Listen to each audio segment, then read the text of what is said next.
Bonjour à tous. Pour poursuivre la réflexion que nous avons eue sur la nécessité de notre pays d'être en adéquation avec son époque, une époque que nous avons définie comme postmoderne, c'est-à-dire qui favorise le partage, la communauté, le lien, un nouveau rapport à la terre, mais aussi un nouveau rapport au temps, puisqu'on favorise le temps présent, l'ici et le maintenant. Et c'est pour ça d'ailleurs que l'on doit gérer différemment notre terre et notamment ne plus la surexploiter. Je voudrais revenir avec vous sur la notion de nation, puisque la nation est au cœur même de la définition que nous avons de notre identité. Et cela est d'autant plus important en France que nous avons lié le terme de nation à celui de État. C'est ce que nous appelons l'État-nation. D'ailleurs, vous connaissez peut-être la formule devenue célèbre, un État, une nation, un peuple, et c'est ce qui se traduit d'ailleurs dans notre Constitution, dans la formule que la France est une et indivisible. C'est-à-dire, elle est conçue comme un noyau insécable, où même les particularités ne peuvent pas apporter de distinction à l'intérieur de ce noyau qui est comme un et indivisible. Alors, il faut d'abord préciser, pour bien fixer les choses, que cette correspondance entre l'État et la nation est une particularité dans le monde et dans l'histoire, puisque à travers le monde et l'histoire, eh bien, c'est assez fréquent de voir qu'un État peut gérer plusieurs nations ou qu'une nation peut être composée de plusieurs États et qu'il n'y a pas forcément de correspondance entre l'État et la nation, ce qui signifie surtout que le concept même d'État-nation n'est pas universel, qu'il est particulier et qu'il est lié à l'histoire d'un peuple et d'un pays. Et que même d'ailleurs cette notion de peuple serait à discuter, puisqu'on voit aussi à travers l'histoire que certaines nations sont composées de plusieurs peuples et que des fois un peuple peut recouvrer, tout dépend de la définition que nous lui attachons, plusieurs nations, voire plusieurs États. Et donc il n'y a pas de correspondance entre ces trois notions d'État, de nation et de peuple, et c'est très important de le signaler, parce que on comprend une chose, c'est que quand nous parlons d'État-nation, eh bien nous parlons donc d'un phénomène qui est né dans la modernité, dans la définition d'un pouvoir vertical, c'est-à-dire d'un pouvoir qui venait du haut vers le bas, et comme je vous l'ai dit à de nombreuses reprises, l'époque dans laquelle nous rentrons, et notamment cette volonté de gérer la Terre différemment, va nous amener à devoir donner une définition au pouvoir bien plus horizontale, et donc quelque part de renoncer à cette verticalité du pouvoir, et donc forcément de remettre en cause cette idée d'État-nation. D'ailleurs, un État qui est en chute libre, j'oserais dire, qui est remis en cause de toutes parts, d'abord parce qu'il n'a plus la maîtrise des décisions qu'il prend, on l'a vu dernièrement, puisqu'il est dépendant, dans le cadre de la France, de l'Union européenne, des différentes instances internationales, que ce soit des instances atlantistes comme l'OTAN, ou des instances internationales comme l'ONU,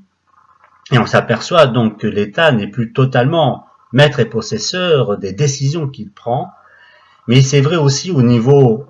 je dirais, local, décentralisé, puisque les services que l'État rendait avant sont en train d'être disloqués à travers les différentes structures décentralisées, et que, par contre, les structures que gère l'État, comme l'hôpital, est en train de vivre une crise d'importance et de moyens, et que visiblement l'État a du mal à répondre à cela. Donc, avec la chute de l'État, eh bien quelque part en France, puisque nous sommes attachés précisément à ce concept d'État-nation, eh bien nous vivons aussi quelque part la chute de notre nation, et on voit d'ailleurs que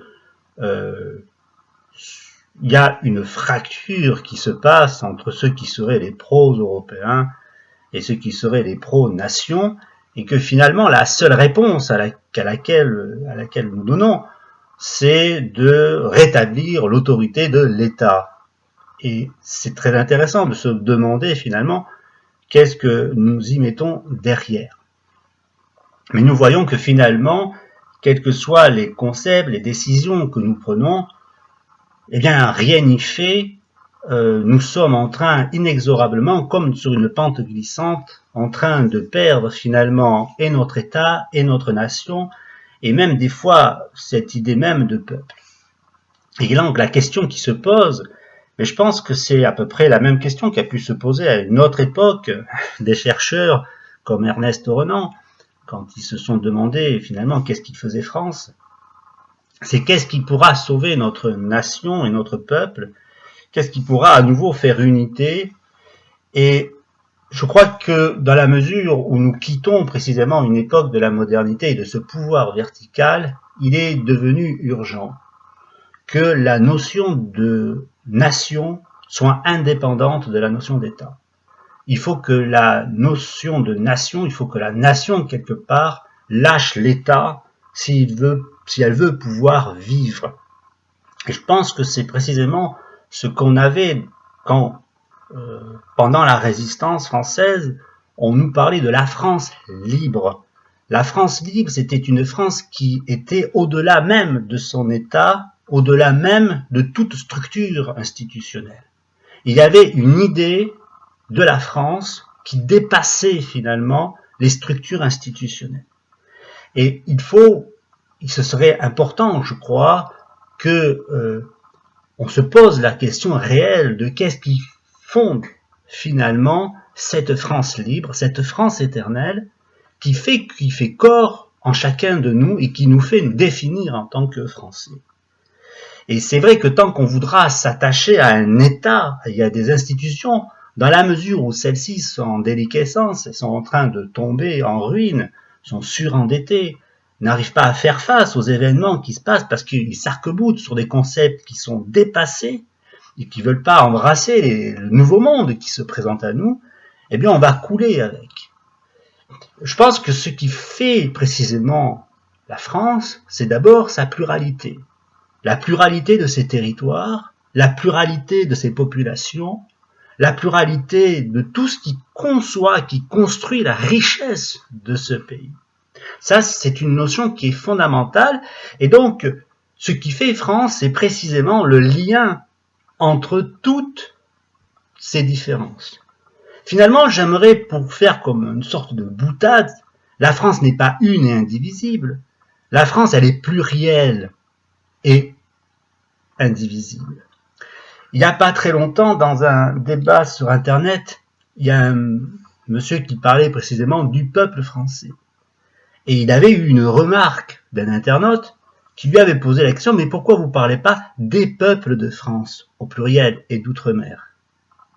Et la personne avait répondu « Non, parce que la France est un et indivisible. » La réponse que je vous ai dit au début, c'est-à-dire que l'intervenant s'arc-boutait sur cette définition de l'État-nation. Mais ce qu'avait dit l'internaute était très intéressant. Il parlait des peuples de France et d'outre-mer, précisément de cette pluralité, de cette différence qui nous constitue, et que finalement, ce qui nous lie tous, les uns avec les autres, c'est le lien entre nous, c'est le fait que nous sommes capables de faire fraternité, la synthèse. Je crois que nous nous sommes tous focalisés sur la liberté, sur l'égalité, mais que quelque part, on a un peu délaissé cette notion de fraternité. Et peut-être que quelque part, ceux qui ont fait penser à la France, à cette France éternelle, quand ils ont commencé dans cette notion de liberté, égalité, fraternité, eh bien, ils ont fait penser en effet à ces concepts très modernes, progressistes, qui sont la liberté et l'égalité, mais ils ont rajouté un troisième terme qui est fondamentalement postmoderne, qui est la fraternité, qui est le partage, la communauté, le rapport que nous avons les uns avec les autres. Et je crois que ce qui va définir la France de demain, c'est précisément cette fraternité, c'est ce que j'appelle la nation des territoires. La nation des territoires, c'est ce qui va lier tous les territoires différents les uns avec les autres, c'est-à-dire qui font fraternité fraternité autour de valeurs communes qui sont le respect des uns et des autres, la dignité, le respect du corps, bien sûr, une certaine forme aussi de démocratie, de respect de la parole du peuple. Et je crois que c'est cela qui va fonder précisément la France de demain. Et je pense que tout nous est donné. Nous avons tout dans les mains, mais nous ne le voyons pas parce que nous avons un peu le nez collé à la feuille. Cette notion de fraternité est peut-être au cœur même de ce que sera la nation de demain, cette nation des territoires, cette nation qui va nous construire parce qu'elle nous permettra d'intégrer précisément la pluralité au cœur même d'une nation une. Mais une parce qu'elle aura accepté qu'elle est constituée de pluralité. Je vous remercie et à très bientôt.